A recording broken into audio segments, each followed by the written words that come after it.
आज आप सुने महाशिवरात्रि का व्रत कथा। एक बार पार्वती ने भगवान शिव शंकर से पूछा, ऐसा कौन सा श्रेष्ठ है और सरल व्रत पूजन है जिससे मृतक लोग के प्राणी आपकी कृपा सहज ही प्राप्त कर लेते हैं। उत्तर में शिव जी ने पार्वती को शिवरात्रि के व्रत का विधान बताकर यह कथा सुनाई। एक गांव में एक शिकारी रहता था। पशुओं की हत्या करके वो अपने कुटुंब को पालता। वो एक साहूकार का ऋणी था, लेकिन उसका ऋण समय पर ना चुका सका। क्रोधवश साहूकार ने शिकारी को शिव माठ में बंदी बना लिया। संयोग से उस दिन शिवरात्रि थी। शिकारी ध्यान मगन होकर शिव संबंधी धार्मिक बातें सुनाता रहा। चतुर्थी को उसने शिवरात्रि की कथा भी सुनी। संध्या होते ही साहूकार ने उसे अपने पास बुलाया और ऋण चुकाने के विषय में बात की। शिकारी अगले दिन सारा ऋण लौटा देने का वचन देकर बंधन से छूट गया। अपनी दिनचर्या की भांति वहाँ जंगल में शिकार के लिए निकला, लेकिन दिन भर बंदी गृह में रहने के कारण भूखे प्यासे व्याकुल था। शिकार करने के लिए वो एक तालाब के किनारे बेल वृक्ष पर परवा बनाने लगा। बेल वृक्ष के नीचे शिवलिंग था जो बेलपत्रों से ढका हुआ था। शिकारी को उसका पता नहीं चला।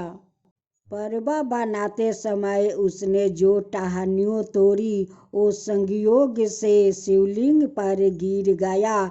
इस प्रकार दिन भर भूखे प्यासे शिकारी का व्रत भी हो गया और शिवलिंग पर बेलपत्र भी चढ़ गया। एक पहर रात्रि बीत जाने पर एक गर्भिणी मृग तालाब पर पानी पीने पहुंची। शिकारी ने धनुष पर तीर चढ़ाकर जो ही रेंचा खींची। मृग बोली, मैं गर्भिणी हूँ, शीघ्र ही प्रयासव करूंगी। तुम एक साथ दो जीवों की हत्या करोगे, जो ठीक नहीं है। मैं अपने बच्चों को जन्म देकर शीघ्र ही तुम्हारे सामने प्रस्तुति हो जाऊंगी। शिकारी ने प्रयासा ढीली कर दिया और मृग झरियों में लुप्त हो गई। कुछ ही देर बाद एक और मृग उधर से निकली। शिकारी की प्रसन्नता का ठिकाना न रहा। समीप आने पर उसने धनुष पर बाण चढ़ाया। तब उसे देख मृग ने विनम्रता पूर्वक निवेदन किया, हे अपराधी, मैं थोड़ी देर पहले ही ऋतु से निवृत्त हुई हूँ। कामातुर गृहिणी हूँ, अपने प्रिया की खोज में भटक रही हूँ। मैं अपने पति से मिलकर शीघ्र ही तुम्हारे पास। शिकारी ने उसे भी जाने दिया। 2 बार शिकार खोकर उसका माथा ठनका। वो चिंता में पड़ गया। रात्रि का आखिरी पहर बीत रहा था। तभी एक अन्यायी मृग अपने बच्चों के साथ उधर से निकली। शिकारी के लिए यह स्वनिर्मित में अवसर था। उसने धनुष पर तीर चढ़ाने में देर ना लगाई। वो तीर छोड़ने ही वाला था कि मृग बोली, हे अपराधी, मैं इन बच्चों को पिता के हवाले करके लौट आऊंगी। इस समय मुझे मत मार। शिकारी हंसा और बोला, सामने आया शिकार को छोड़ दूं? मैं ऐसा मूर्ख नहीं हूँ। इससे पहले मैं 2 बार अपना शिकार खो चुका हूँ। मेरे बच्चे भूखे प्यासे से तड़प रहे होंगे। उत्तर में मिर्ग ने फिर कहा, जैसे तुम अपने बच्चों की ममता सता रही है, ठीक वैसे ही मुझे भी। इसलिए सिर्फ बच्चों को नाम पर मैं थोड़ी देर के लिए जीवन दान मांग रही हूँ। हे अपराधी, मेरा विश्वास कर। मैं इन्हें इनका पिता के पास छोड़कर तुरंत लौटने की प्रतिज्ञा करती हूँ। मिर्ग का दिन सवेर सुनकर शिकारी को उस पर दया आ गई। उसने उस मिर्ग को भी जाने दिया। शिकार के अभाव में बेलपत्र पर बैठा शिकारी बेलपत्र तोड़ तोड़ कर नीचे फेंकता जा रहा था। पाँव फटने को हुई तो एक हष्ट पुष्ट मिर्ग उसी रास्ते पर आया। शिकारी ने सोच लिया कि इसका शिकार वो अवश्य करेगा। शिकारी की 3 प्रयाचा देखकर मिर्ग विनीत स्वर में बोला, हे अपराधी भाई, यदि तुमने मुझसे पूर्व आने वाली 3 मिर्गियों और छोटे छोटे बच्चों को मार डाला है तो मुझे भी मार देना।